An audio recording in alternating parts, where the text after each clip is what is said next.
ఇంకా బీజేపీ వాళ్ళ జ్యోతిషం ఎక్కడుంది? కేంద్రంలో మళ్ళీ మోదీ ప్రభుత్వమే. పంచాంగకర్త సూర్యనారాయణమూర్తి బీజేపీ రాష్ట్ర కార్యాలయంలో పంచాంగ శ్రవణము. కేంద్రంలో మరోసారి నరేంద్ర మోడీ ప్రభుత్వం ఏర్పాటవుతుందని సూర్యనారాయణమూర్తి అన్నారు. వచ్చే ఎన్నికల తర్వాత దేశంలో సుస్థిర ప్రభుత్వం ఏర్పాటు అవుతుందని వెల్లడించారు. ఉగాది సందర్భంగా బీజేపీ రాష్ట్ర కార్యాలయంలో సూర్యనారాయణమూర్తి పంచాంగ శ్రవణం ఏర్పాటు చేశారు. అయితే ఈ పంచాంగంలో ఇటు కాంగ్రెస్ దాంట్లో చేసినటువంటి పంచాంగంలో కూడా ఒక మాట చెప్పారు. ఏమిటి అని అంటే 2027 తర్వాత 26 వెళ్ళిన తర్వాత, ఉగాది వెళ్ళిన తర్వాత ఏ క్షణంలోనైనా ప్రధాని పదవిలో ఆకస్మికమైనటువంటి మార్పులు జరిగేటువంటి అవకాశం ఉంది. భవిష్య పురాణం ప్రకారము ఒక యోగి భారతదేశాన్ని పరిపాలిస్తారు. 2027 నుంచి 2030 వరకు భారతదేశం మరింత సూపర్ పవర్గా వెళ్తుంది. ఆధ్యాత్మికంగా సనాతన ధర్మానికి మరింత ఎక్కువ ప్రజల్లో మద్దతు లభిస్తుంది అనేటువంటి మాట కూడా స్పష్టంగా గాంధీ భవన్లో చెప్పారు. ఈ మాట గాంధీ భవన్లో జరిగినటువంటి పంచాంగంలో చెప్పినటువంటి మాట ఇది.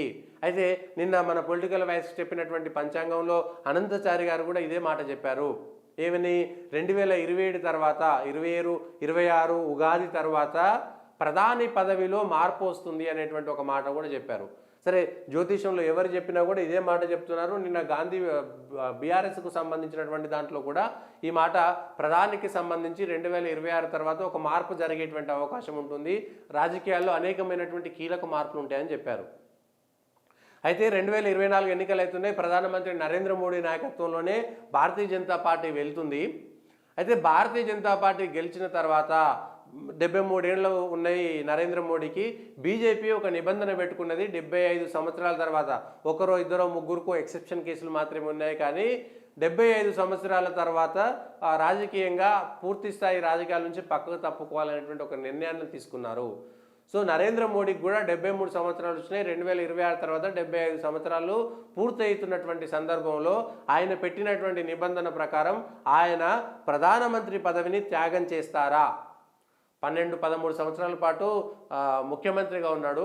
ఇప్పుడు 10 ఏళ్ళు అయిపోయింది. ఇంకో 2 ఏళ్ళు 3 ఏళ్ళు ఉంటే 12 ఏళ్ళు, అంటే 25 సంవత్సరాల పాటు అధికారంలో పూర్తి స్థాయిగా ఉన్నటువంటి నరేంద్ర మోడీ చాలా సింపుల్గా ప్రధానమంత్రి పదవిని త్యాగం చేసి పార్టీ నిర్ణయించినంత మేరకు, ఇప్పటివరకైతే యోగి పేరు వస్తుంది, యోగి అమిత్ షా పక్కన పెట్టేస్తే భవిష్య పురాణం ప్రకారం ఒక యోగి ప్రధానమంత్రి పదవి చేపడతారు. అప్పుడు మరింత సూపర్ పవర్గా ఎదుగుతుందనేటువంటి మాట చెప్తున్నారు కదా. ప్రధానమంత్రి పదవిని త్యాగం చేస్తారా నరేంద్ర మోడీ? ఎందుకంటే అట్లాంటి పదవులు రావడమే చాలా గొప్ప. అందులో పూర్తి స్థాయి కాల పరిమితి ఉన్నా కూడా, ఎందుకంటే మళ్ళీ నరేంద్ర మోడీ సర్కార్ వస్తుందనేటువంటిది చెప్తున్నారు. సర్వేలు అవే చెప్తున్నాయి, జ్యోతిష్యం అదే చెప్తుంది, ప్రజల మాట అదే ఉన్నది. 300 వస్తాయి, 370 వస్తాయి, 272 అయితే భారతీయ జనతా పార్టీకి సొంతంగా వస్తాయి. మళ్ళీ అధికారం అయితే ఖచ్చితంగా వస్తుంది. ఆ అధికారం వచ్చినప్పుడు నరేంద్ర మోడీ పూర్తి స్థాయి ప్రధానిగా ఉండకుండా 2-2.5 సంవత్సరాలు, లేకపోతే తొలి 3 సంవత్సరాల పాటు ఉండి ఆ తర్వాత ఆ పదవిని తన తర్వాత వచ్చేటువంటి వాళ్ళకు చాలా సింపుల్గా త్యాగం చేస్తారా? త్యాగం చేసి రాష్ట్రపతి పదవికి వెళ్తారా? లేదంటే రాజకీయాల నుంచి పూర్తిగా దూరంగా ఉండి ఆధ్యాత్మిక సేవకు వెళ్ళిపోతారనేటువంటి చర్చ జరుగుతుంది. సరే, రాష్ట్రపతి వెళ్ళినా ప్రధానమంత్రి పదవిని త్యాగం చేసినట్టే. మరి రాష్ట్రపతి పోతే ప్రధానమంత్రిగా ఉన్నటువంటి పెద్ద అధికారాలు రాష్ట్రపతికి ఉండవు. ప్రోటోకాల్ ప్రకారం రాష్ట్రపతి పెద్దగా అయినా కూడా ప్రధానమంత్రి కీలకం. కానీ ఆ పదవిని పూర్తి స్థాయిగా ప్రజలు తీర్పిచ్చిన తర్వాత సింపుల్గా వెళ్ళిపోతారా? ఇది ఇప్పుడు జరుగుతున్నటువంటి చర్చ. అదే జరిగితే చాలా పెద్ద, ఎందుకంటే భారతదేశంలో ఆయన మీద ఉన్నటువంటి ఏదైతే భక్తి భావము, ఏదైతే గొప్ప భావము, ఏదైతే ఆయన మీద ఉన్నటువంటి ప్రేమ ఇంకా పెద్దగా పెరిగేటువంటి అవకాశమే కనబడుతుంది. రాష్ట్రపతి పదవికి పోయినా, లేదంటే ఏ పదవి తీసుకోకుండా మామూలుగా ఉన్నా కూడా మరి ఉంటారా లేదనేటువంటిది తెలియదు. కానీ నిన్న జరిగినటువంటి పంచాంగ శ్రవణంలో ఎవరు చెప్పినా కూడా ప్రధాన రాజకీయాలకు సంబంధించి చెప్పిన దాంట్లో నరేంద్ర మోడీ సుస్థిరమైనటువంటి ప్రభుత్వాన్ని మళ్ళీ ఏర్పాటు చేస్తాడు.